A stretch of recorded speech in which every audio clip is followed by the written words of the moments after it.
In a small Austin garage, Jake, a skilled mechanic, is building something extraordinary, not for profit, but for hope. A tiny red minicar designed for Emma, a 9-year-old girl paralyzed from the waist down. With every bolt and wire, he's not just creating a car, he's giving her freedom, independence, and a chance to experience joy like never before. What happens next will change their lives forever. Like, share, and subscribe, and tell us where you're watching from. Now let's get started. Jake wiped the sweat from his brow as he tightened the final bolts on the tiny red vehicle. His garage in Austin, Texas, smelled of oil, metal, and the faint tang of solder from the electronics he'd been working on for days. Outside, the sun dipped low in the sky, painting the neighborhood in warm amber tones. But inside, Jake's focus was unshakable. This wasn't just another project. This was for Emma, a 9-year-old girl paralyzed from the waist down after a car accident. He had promised her something special, and he intended to deliver. The minicar was small enough to fit on the driveway comfortably, but engineered with precision. Jake had designed it with lightweight aluminum panels, custom electric motors, and a hand control system tailored specifically for Emma's limited mobility. Every detail mattered: the seat height, the steering sensitivity, and even the way the pedals could be manipulated with her hands. He had spent nights sketching, welding, and testing, often falling asleep on the workbench with grease on his shirt. But the thought of Emma's smile kept him going. Jake's phone buzzed on the bench. It was a message from Emma's mother. "She can't wait to see it." He smiled, feeling a lump in his throat. For Jake, a lifelong mechanic who had worked on trucks, motorcycles, and luxury cars, building something for sheer joy rather than profit was a rare and humbling experience. He carefully wheeled the minicar out of the garage, its tiny headlights gleaming. Emma waited on the curb, her wheelchair parked beside her. When she saw the car, her face lit up, her eyes wide with disbelief. "You made this for me?" she asked, her voice trembling slightly, a mixture of excitement and wonder. Jake nodded, his own voice catching. "For you, Emma. You're going to drive it yourself." Her parents watched from a distance, tears forming in the corners of their eyes. They had struggled to provide mobility aids for Emma since the accident, and this was more than a gift. It was freedom. Jake handed her a custom-designed remote that allowed her to control the car's speed, direction, and braking safely. She gripped it tightly, her small hands trembling with anticipation. The first test was slow. Emma's hands moved the controls carefully, and the car inched forward. Jake stayed close, guiding the car and explaining the nuances of steering. "A little to the left, that's it. Now forward slowly," he coached. The joy on Emma's face grew with each inch of progress. She laughed, a sound that seemed almost musical in the quiet suburban street. Her parents clapped softly, and Jake felt a warm glow spread through his chest. This was the moment every mechanic dreams of, not fixing engines, but changing lives. As Emma grew more confident, the car picked up speed. She zoomed down the driveway, making small turns with ease. Jake followed, his hands ready to intervene if necessary, but she managed everything with surprising skill. The neighbors came out to watch, murmuring in admiration at the tiny red car and the determination of the young girl behind the wheel. Jake explained the hand-controlled throttle system to curious onlookers, sharing his design philosophy. For him, this was more than a machine. It was a symbol of hope, independence, and innovation. Each turn of the wheel seemed to erase the barriers Emma had faced for so long. After an hour of driving, Emma parked the car carefully at the end of the driveway, a huge smile on her face. "I can't believe I drove it myself," she said, hugging Jake tightly. He patted her back gently, trying to hold back his own tears. "You did all the work," he said. "I just built the car. You made it move." Her parents joined in, thanking him repeatedly. Jake waved them off, feeling a mixture of pride and humility. It wasn't just the engineering challenge that mattered. It was the way one small act of kindness could bring so much joy. Later that evening, Jake cleaned up his tools, but he couldn't stop thinking about Emma's laughter. He replayed the moment she had steered the car through her first turn perfectly. His garage, once a place of solitude, now held the memory of a tiny miracle. He knew he had created something special, not just a toy, but a device that gave a child the experience of independence. The sun had set, and the neighborhood was quiet. But Jake's mind was alive with ideas for improvements, safety features, and ways to make the car even better. He decided to write down all the measurements and design details, thinking maybe one day he could build another for another child in need. The satisfaction was profound. Jake realized that engineering wasn't just about machines, it was about people. As he locked the garage door and stepped onto the porch, he looked back at the tiny red car sitting under the porch light. It gleamed like a little star. He felt a sense of fulfillment he had never experienced before. Tonight, a child had smiled because of his work, and that was worth more than any paycheck. Finally, as the night wrapped Austin in a blanket of quiet, Jake leaned against his garage wall, exhausted but content. The streets were dark, but inside his heart there was a bright glow. Emma's joy had reminded him why he had become a mechanic. Not just to fix cars, but to fix moments of hopelessness, to bring happiness where it was needed most. Tomorrow, he would tinker some more, fine-tune the controls, maybe even add lights or a horn. But for now, he allowed himself to simply bask in the memory of Emma's first drive, knowing that this small car had already done something extraordinary.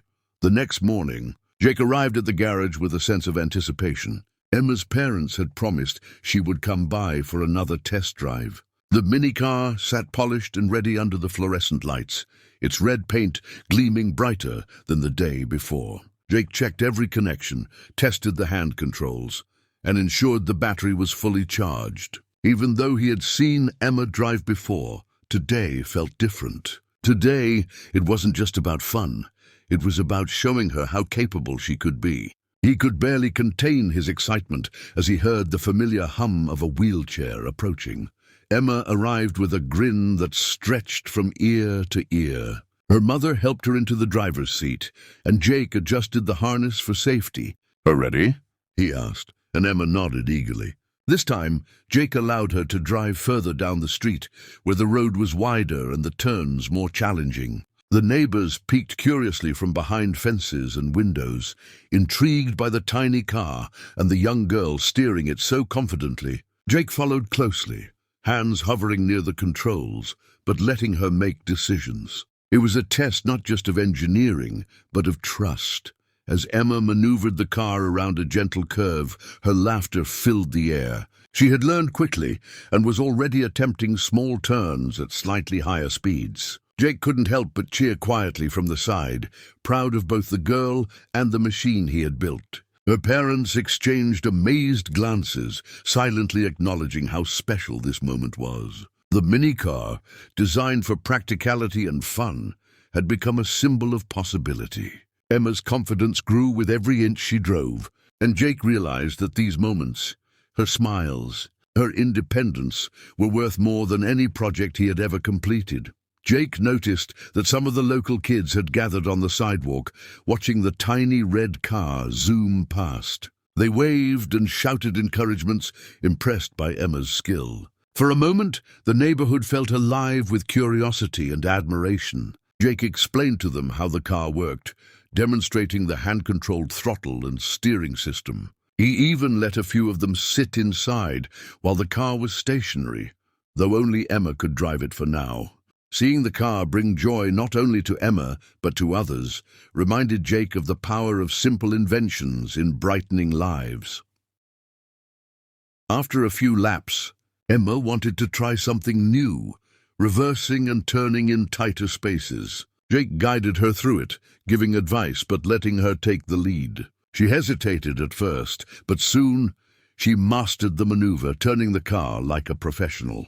Her parents clapped and cheered, and Jake felt a rush of pride so strong it was almost overwhelming. This wasn't just a test drive, it was a breakthrough. Emma had experienced independence in a way that had seemed impossible before. Her face glowed with determination and triumph, and Jake realized he had achieved exactly what he had set out to do.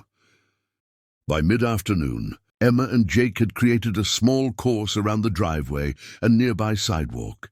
Obstacles like cones, small ramps, and gentle turns tested her ability to steer, brake, and accelerate with precision. Jake observed keenly, noting adjustments for future modifications. He made slight tweaks to the sensitivity of the hand controls and added small safety features to ensure smoother navigation.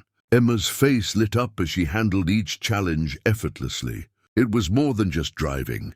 It was problem-solving, building confidence, and mastering skills. Jake was amazed at how quickly she adapted, her focus sharp and her determination unwavering. As the sun began to dip, a sleek black limousine suddenly pulled up outside the garage. Jake froze for a moment, wiping grease off his hands. Out stepped a tall woman in a designer suit, followed by assistants carrying tablets and notepads.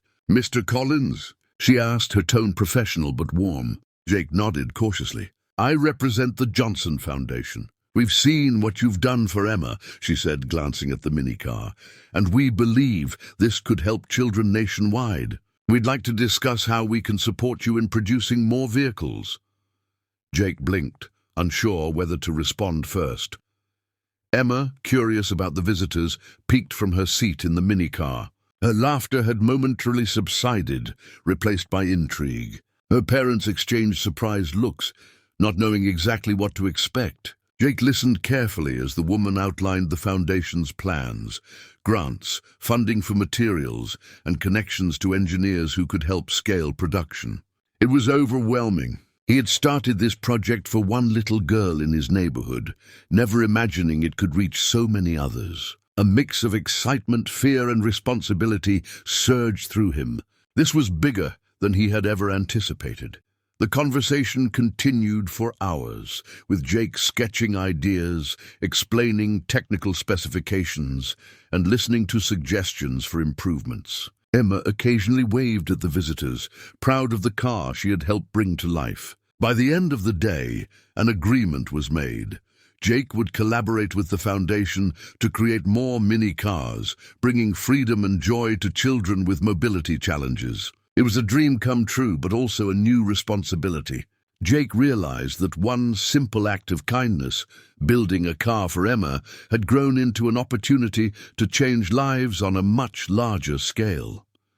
As the limousine drove away, the late afternoon sun casting long shadows across the garage, Jake felt a sense of purpose he had never known. He looked at Emma, still beaming in the driver's seat, and smiled. "Looks like we're going to be busy," he said, ruffling her hair gently. She laughed, hugging him tightly.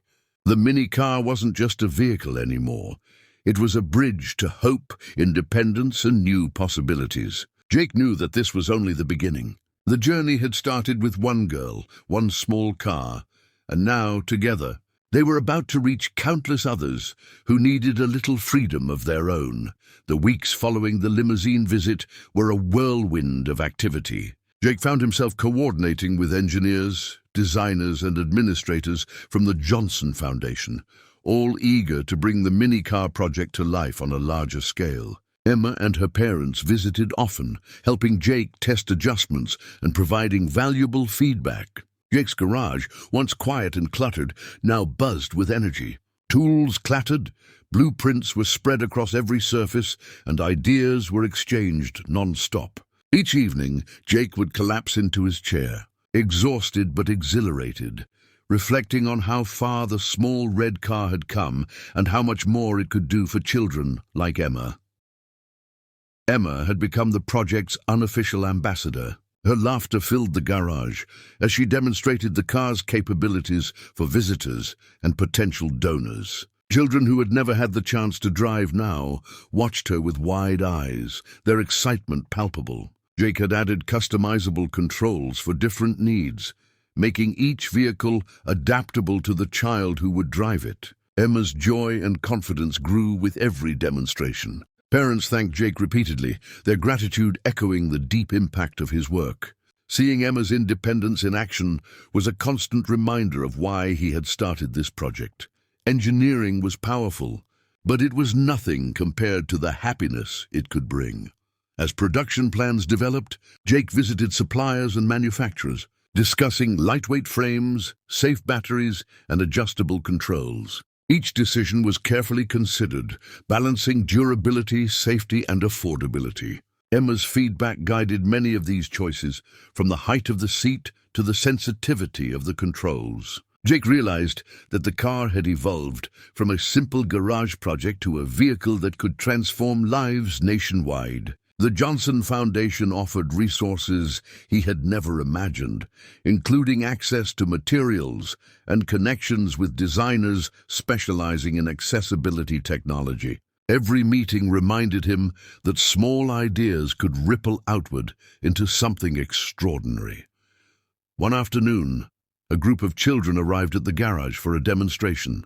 Jake watched as they eagerly climbed into the minicars, their expressions a mix of awe and curiosity. Some needed wheelchairs, others had limited mobility, but the cars had been adapted for all. Emma guided them patiently, showing how to operate the controls safely. Laughter and excitement filled the air as the children zipped around a makeshift track. Jake observed quietly, his heart swelling. He realized that these small moments were as important as the engineering itself. Every smile, every cheer, every bit of independence was a testament to what a single act of kindness could inspire.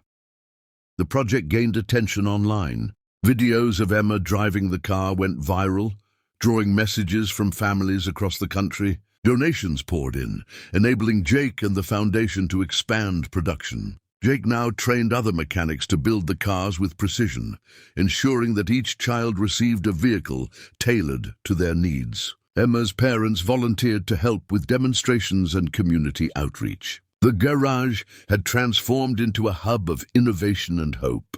Jake sometimes marveled at how one simple idea, making a car for one paralyzed girl, had turned into a movement with the potential to reach thousands of children.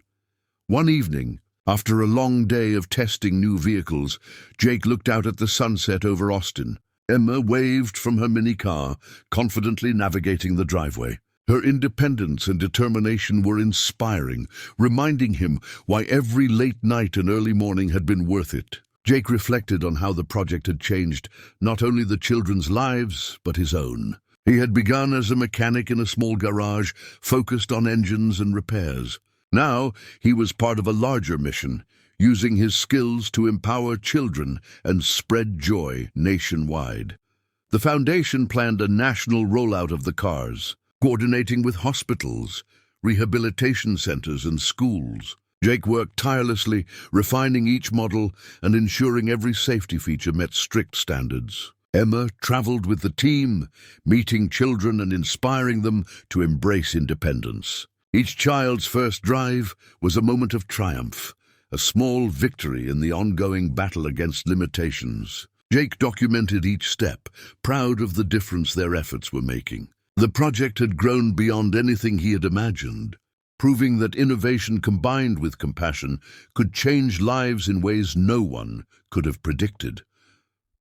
Months passed, and the garage became a center of joyful chaos. Engineers collaborated, children tested the cars, and parents shared stories of transformation. Jake often paused to watch Emma, now fully confident behind the wheel, guiding others and sharing her excitement. He realized that the mini-car had done more than provide mobility. It had built confidence, independence, and a sense of community. Families connected, children laughed, and Jake felt a profound sense of fulfillment. The small red car in the corner of the garage, once a simple invention, now symbolized hope, determination, and the incredible impact of one person's willingness to care. Finally, on a sunny morning, a celebration was held to honor the project's success. Emma and the other children drove their cars in a small parade through the neighborhood, waving to friends and neighbors. Jake stood beside her parents, watching with tears in his eyes. The cars had transformed lives, brought joy, and built confidence where there had once been limitations. He realized that a simple act of kindness, building a car for a paralyzed girl, had sparked a movement capable of changing the world. The mini-car had become more than a vehicle. It had become a symbol of possibility, hope, and the enduring power of compassion.